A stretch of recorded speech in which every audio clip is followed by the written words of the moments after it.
Dans l'actualité de ce jeudi, foncier et logement, encore des plaintes et des revendications. Cette fois, c'est la réforme foncière envisagée par le gouvernement qui est décriée par les associations de propriétaires terriens. Ces dernières dénoncent une expropriation déguisée de leurs terres par l'État. Vous les entendrez. À Bobo-Dioulasso, ce sont plus de 4000 boîtes de lait périmées qui ont été saisies par la police nationale. Ces produits dangereux étaient prêts à être écoulés sur le marché quand ils ont été interceptés par les agents du commissariat central de Bobo-Dioulasso. Une enquête a permis de démanteler un réseau de commercialisation de ces substances.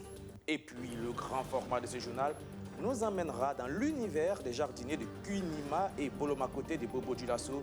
Ses voisins du camp Ouezin Koulibaly sont menacés de déguerpissement. Les militaires voulant récupérer leur terrain, c'est la peur de tout perdre et de se retrouver sans emploi qui anime les jardiniers que nous avons rencontrés. Bonsoir, bienvenue voilà pour le sommaire. Tout d'abord, direction Abidjan, la Côte d'Ivoire, où le ministre en charge de la réconciliation nationale a été reçu par le président ivoirien Alassane Ouattara. Zéphirin Diabré était accompagné de son homologue ivoirien Kouadio Konan Bertin, comme vous pouvez le voir sur ces images. Il était question au cours de cette audience de partage d'expériences pour la recherche de la paix et la réconciliation. Je vous propose d'écouter maintenant Zéphirin Diabré. Dans le cadre de la coopération historique, ancienne, riche et diversifiée qui nous lie et qui fait que, de temps en temps, nos deux chefs d'État, soit directement, soit indirectement à travers des envoyés, se concertent donc sur des questions d'intérêt commun. C'est le lieu pour moi de dire toute mon appréciation de l'hospitalité toute africaine que le président de la République, Alassane Ouattara, et l'ensemble des membres de son gouvernement, y compris et surtout mon frère et ami, le ministre en charge de la réconciliation, m'ont réservé à moi-même ainsi qu'à ma délégation, et la richesse des entretiens que nous avons eus. Avant de rencontrer le président ce matin, vous avez été témoin d'une visite que j'ai rendue à mon frère et ami, le ministre Kouadio Konan Bertin, qui a en charge un département similaire au mien, à savoir celui de la réconciliation nationale. C'était une visite de courtoisie à un ami à qui me lie tant de liens, mais c'était aussi une visite de travail qui nous a permis de commencer à nous informer mutuellement des efforts que nous faisons et surtout de commencer à nous enrichir mutuellement des expériences, même très courtes, que nous avons donc engagées sur ce terrain de la réconciliation.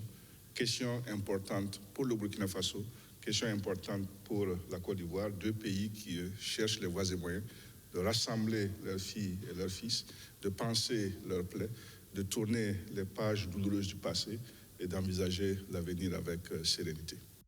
Retour à Ouagadougou. D'un côté, le ministère en charge de l'administration territoriale représentant la mairie de Ouagadougou, de l'autre, les organisations syndicales parlant au nom des ouvriers saisonniers de la municipalité de la capitale. Entre les deux parties, le Haut Conseil du dialogue social, le HCDS, en mission de médiation pour tenter de trouver une solution au bras de fer entre la commune de Ouagadougou et ses agents. Au centre de l'affaire, 3 mois d'arriérés de salaire réclamés par les travailleurs, ce que refute Armand Bewende et son conseil, Roméo Koïta. C'était le 26 avril dernier. Des ouvriers saisonniers de la municipalité de Ouagadougou s'étaient rassemblés devant la mairie pour réclamer 3 mois d'arriérés de salaire. Des réclamations auxquelles les autorités municipales se sont opposées, estimant que les manifestants n'avaient pas travaillé sur la période concernée et par conséquent, ils ne méritaient pas de rétribution. Les travailleurs, eux, ont promis de poursuivre leur manifestation jusqu'à obtenir gain de cause. C'est dans un tel contexte que le Haut Conseil du dialogue social entre en jeu pour tenter une médiation entre les protagonistes. Après avoir rencontré Simon Compaoré et Marin Casimir Ilboudo en leur qualité d'anciens maires de la capitale, Jean-Marc Palme et ses collaborateurs échangent ce jeudi avec le ministre de l'administration territoriale pour tenter de trouver une solution à la crise. Nous saluons en tout cas la démarche du Haut Conseil et nous inscrivons dans cette démarche nous avons fait connaître certains éléments d'information en notre possession, étant entendu que nous avons au sein du ministère une direction générale qui est en charge de la fonction publique territoriale, donc c'est-à-dire des questions législatives, réglementaires, de toutes les questions qui ont trait à la gestion des personnels des collectivités territoriales. Cette direction générale nous renseigne aussi sur les préoccupations que ce personnel connaît, mais que aussi les communes connaissent en matière de travail. Le ministre Clément Sawadogo et les acteurs engagés dans la médiation se disent déterminés à trouver une solution à cette crise qui n'a que trop duré. Ils estiment avoir déjà saisi tous les contours du problème. Et nous pensons qu'avec tous les éléments que nous avons réunis à la faveur de ces différentes concertations, nous sommes à même aujourd'hui de tracer les signaux qui pourraient être les pistes de solutions éventuelles à proposer aux différents acteurs. À la suite de toutes ces concertations, le Haut Conseil du dialogue social entend proposer une feuille de route pour une sortie de crise. L'institution dirigée par Jean-Marc Palme a été saisie de l'affaire le 20 décembre 2020 par la Fédération nationale des arts et des métiers. Peut-être notre mission de médiation qui se profile à l'horizon pour le HCDS, mais cette fois dans le secteur du foncier. Les propriétaires terriens, alors là, pas du tout d'accord avec les nouvelles réformes foncières envisagées par le gouvernement. Ils craignent notamment d'être expropriés d'une partie de leurs terres. Une situation dénoncée ce jeudi par une association des propriétaires terriens de la commune rurale de Pabré. Compte rendu, Archimède Boy. Le 24 avril dernier, à la Journée nationale du paysan, les producteurs dénonçaient l'accaparement des terres cultivables par les sociétés de promotions immobilières. Pour remédier à cette situation, le chef de l'État apportait la réponse suivante. Si on continue à laisser les choses en l'état, nous tous, c'est mieux qu'on laisse le travail aller chercher des terrains pour se faire de l'argent. C'est pourquoi nous avons instruit le ministre de prendre toutes les dispositions. Même si ça va amener des grincements de dents, on sera obligé d'assumer cette mission-là. Une réponse qui annonce une batterie de mesures en vue de recadrer le secteur du foncier. Chez les propriétaires terriens de la commune rurale de Pabré, cette annonce suscite des inquiétudes.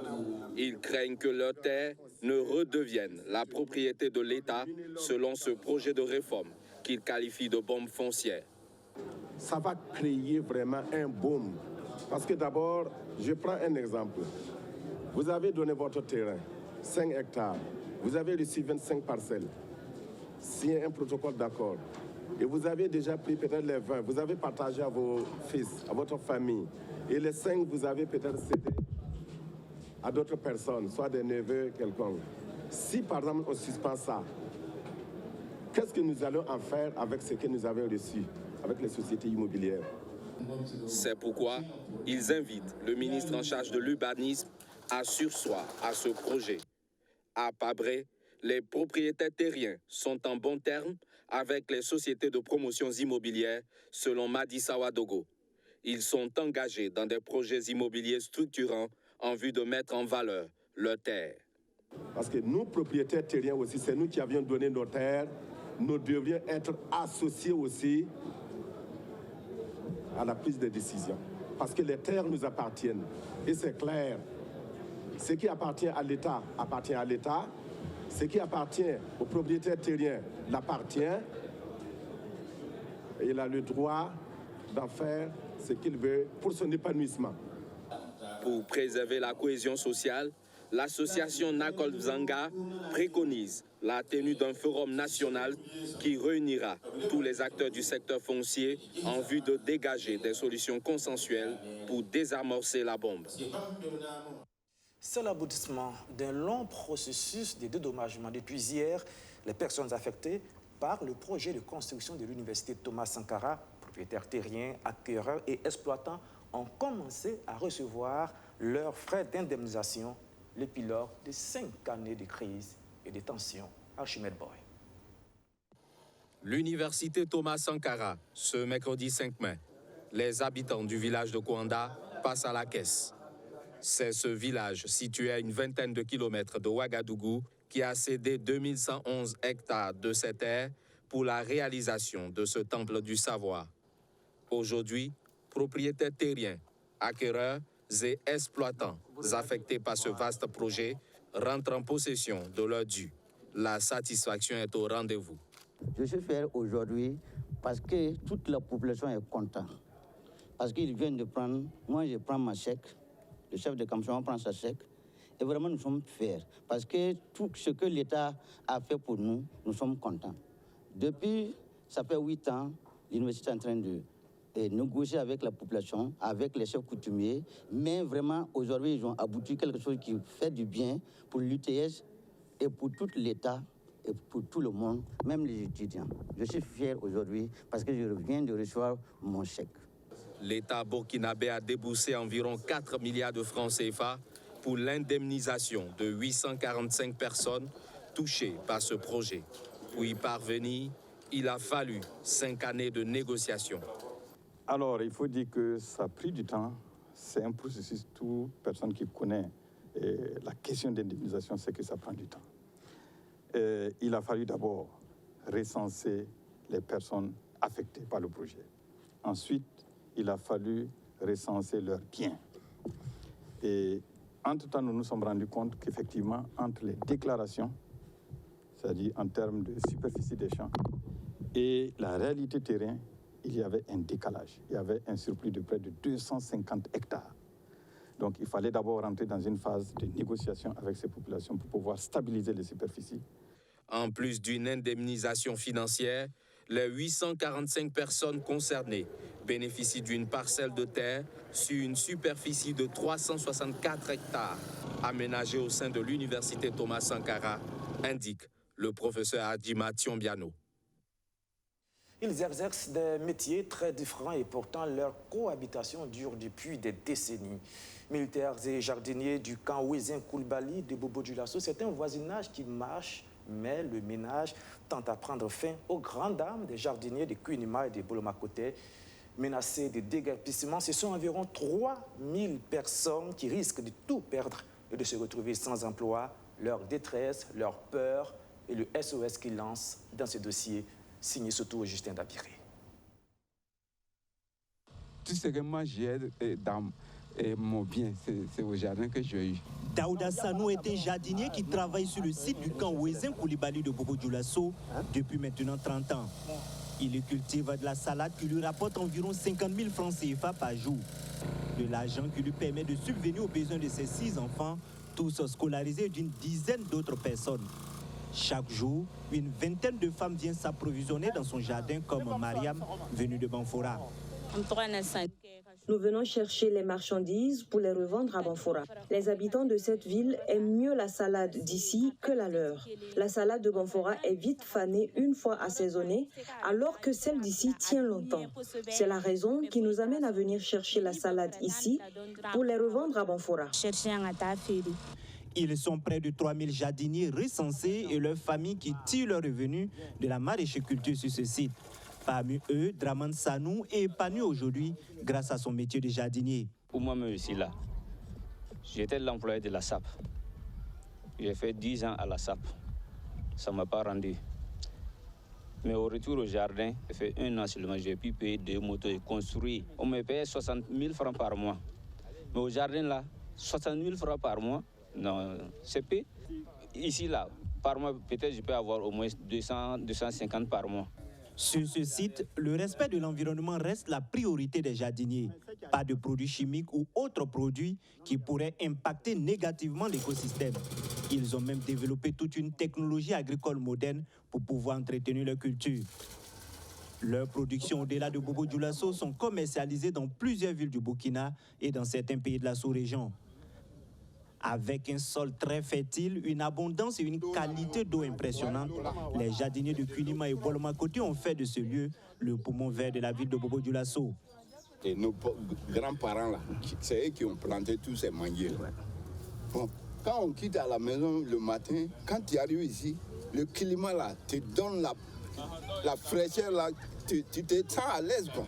Quand tu finis de travailler, tu te reposes correctement. Je viens ici le matin, c'est à 17h, je rentre chez moi. Parce que la température qu'il y a à la maison n'est pas...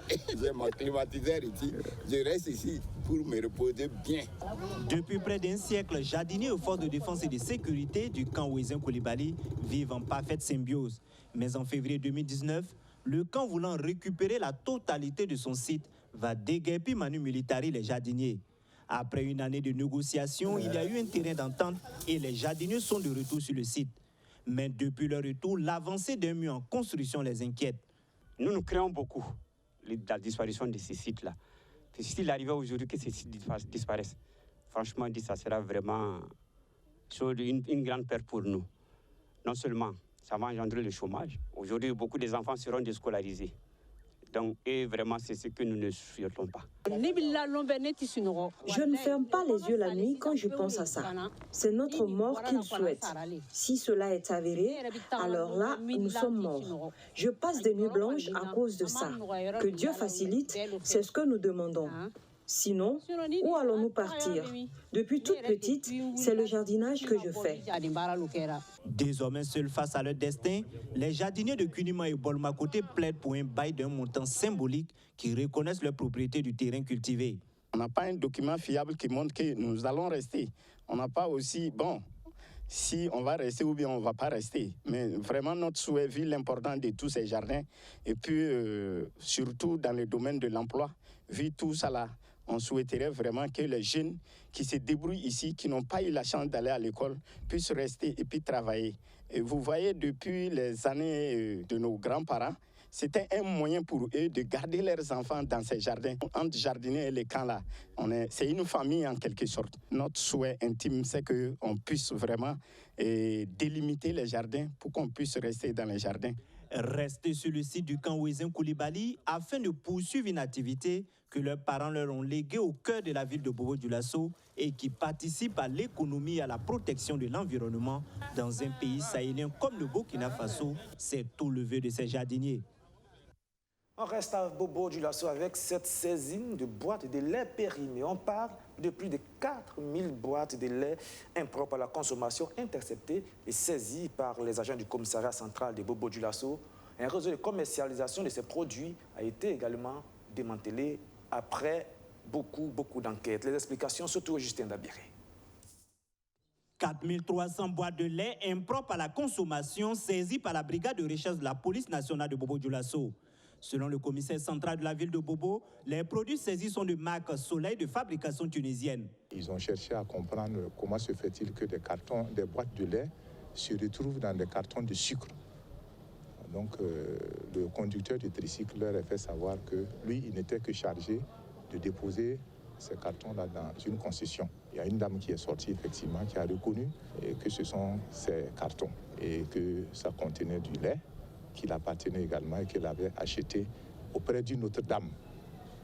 Donc les éléments ont cherché à savoir comment se fait-il que ces laits soient dans des cartons de sucre et non dans des emballages de lait. Et la femme était confondue, elle était obligée de dire qu'elle a acheté ça avec une dame au secteur 21 et qu'elle pouvait les y conduire. Une fois au domicile de la dame en question, la police fait une découverte impressionnante. Une grande quantité de lait en train d'être réconditionné dans des sacs. Les dates de péremption de ces boîtes de lait expirées depuis le mois d'avril 2021 étaient effacées et remplacées par des étiquettes avec de nouvelles dates de péremption. Il y avait la présence de 2 jeunes dans la cour et les 2 jeunes-là étaient chargés d'effacer les dates de péremption sur les boîtes et de coller des étiquettes. Alors, ce n'était plus en imprimé, mais c'était des étiquettes qu'ils collaient sur les boîtes. Donc, c'est l'occasion pour nous, en tout cas, de demander à la population de faire beaucoup attention à ces produits-là. Et dès lors qu'on achète quelque chose, il faut d'abord s'assurer que d'abord c'est de qualité et aussi regarder la date de péremption. Les éléments du commissaire Karim Dao ont pu mettre la main sur 4360 boîtes de lait périmées sur les 8400 que détenaient les présumés contrevenants. Les 4040 autres boîtes de lait sont déjà sur le marché local et la population est invitée à la vigilance. Ceux qui n'ont pas encore consommé de grâce, il ne faudrait pas qu'ils en consomment. Et ceux qui ont par devers eux ces boîtes de lait, ils n'ont qu'à nous les ramener. Parce que c'est très dangereux. Les dates de péremption sont épuisées depuis le mois dernier. Et ils ont mis des étiquettes dessus comme quoi les dates de péremption courent jusqu'en juillet 2021. C'est faux, c'est archi faux. Et nous le répétons, les dates de péremption de ces boîtes de lait sont expirées depuis le mois d'avril dernier. J'en appelle à la population à beaucoup de vigilance. Nous sommes surtout dans un mois de carême, le mois de Ramadan, où le lait est beaucoup consommé. Selon le commissaire principal Karim Dao, tous ceux qui étaient dans le circuit de la commercialisation de ces boîtes de lait périmées ont été appréhendés. Ils seront bientôt mis à la disposition de la justice pour répondre de leurs actes. Et nous marquons une halte pour vous donner connaissance de cette décision du gouvernement. Il faut dire que le 1er mai dernier, en ce qui concerne les parcelles de Pazani, le 1er mai dernier, une coordination des jeunes musulmans du Burkina avait menacé de manifester à la place de la nation si le gouvernement ne prenait pas une décision définitive. Eh bien, le gouvernement a décidé ceci. Premièrement, l'expropriation du terrain litigieux pour cause d'utilité publique. Deuxièmement, l'attribution du dit terrain à la Fédération des associations islamiques du Burkina Faso. La cession d'un autre terrain à M. Jacques Ouedraogo, attributeur légal du terrain litigieux en guise de compensation. Le gouvernement appelle au respect strict de la législation en matière foncière. C'est signé le ministre de l'administration territoriale et de la décentralisation, communiqué du gouvernement. Voilà, la suite de ce journal avec cette rencontre entre le ministre de la Santé et la Fédération nationale des associations des praticiens de la médecine traditionnelle.